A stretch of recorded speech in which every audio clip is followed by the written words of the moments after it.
Another day, another shooting in one of Chicago's most troubled neighborhoods. We were riding past and somebody just got on side of us and started shooting. This time, miraculously, no one got hurt. But 2016 is shaping up to be the bloodiest year in decades in the third largest city in the country.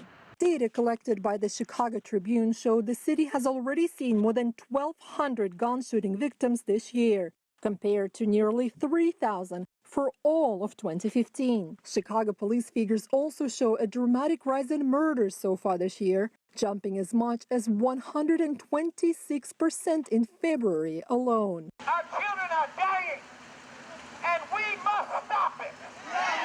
We must stop it. Anti-violence activist Pastor Michael Pfleger says it's the worst he's seen since the 1990s.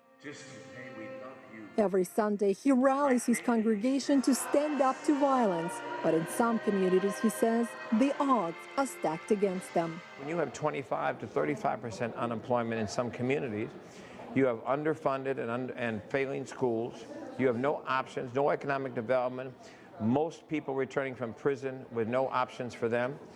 It's a perfect storm for violence. For several years now, Chicago has had one of the highest crime rates in the nation. Gun violence often claims the lives of teenagers and even children. These are just some of their faces.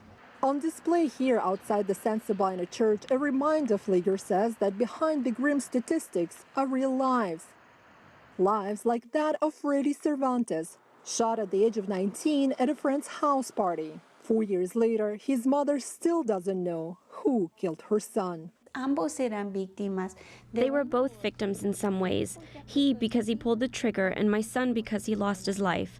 I put myself in the shoes of the mother of that kid, and I say, it must be so hard to know that your son is a killer. This year's spike in violence comes amid a national spotlight on allegations of police brutality and racism, brought into focus here in Chicago with the release of a video showing a white policeman shooting black teenager Laquan McDonald.